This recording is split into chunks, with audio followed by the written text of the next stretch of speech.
Cesar, you have built a great brand over a period of time. Uh, how do you think a growing brand can adapt to and reach scale and size and acquire those early customers, find those early adapters, and find those early ambassadors for your brand? What strategies did you adopt? Uh, Oof. Well, I leveraged, not to go a lot into what I was doing before this, but definitely I was helping other social media brands communicate better, leveraging Instagram, let's just say, right?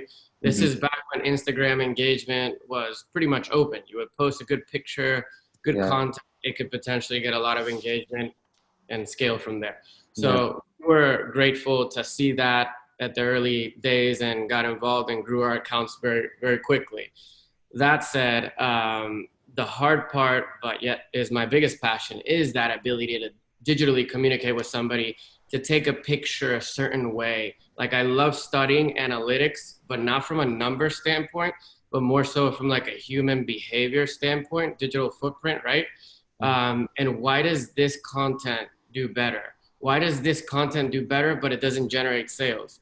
And things like that. So I feel like understanding what it is that you're putting out, that energy that you're putting into your work, and understanding how it converts, it mhm. makes it more efficient to be able to say, okay, this is my proof of concept at the Yeah. very beginning. How much does it cost to get there, Mhm, right? Whether it mhm. be your time or whether it be time and capital, Yeah. and how can I scale this? Can I scale this on my own to Mhm, get to that next level, to either raise cash or borrow cash to invest and grow it?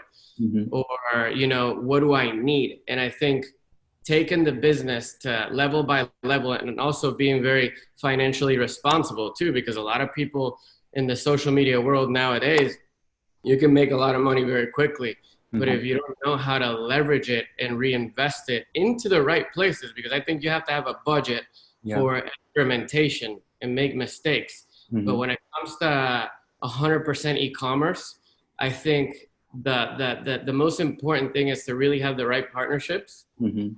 to have the right manufacturing partnerships, have full control over it. Because Yeah. if you're buying something that somebody else sells, you have Yeah. no control. True. You're pretty much an Amazon reseller, which one day I see that completely changing. But Yeah. if you're going to control your own brand and have Mhm. your own design products, then you have to control the whole space, have the highest margin to Yeah. be able to constantly experiment and to be able to live right now with the high CPMs that we're all going to start entering. And if you don't have that high margin, you're just going to get kicked out. Wow. So understanding that, I think understanding all of those little Yeah. things, it's even more important than the product itself. You could have the best product. If you don't know how to communicate it and Mhm. you don't have the right margins, it'll never work. So, Wow. Excellent thought. Excellent thought there, Cesar. I must say, yeah, I think it's all about those little things, paying attention to those little things in detail and then working out on them, especially after creating the product, translating that product and taking it to the end consumer. That's where the whole effort goes in, and that's where the whole creativity kind of kicks in. And yeah, as you said, rightly choosing the right channel and making sure that your consumers connect with your brand. That's the key to growth. Excellent. I would like to come to Samantha.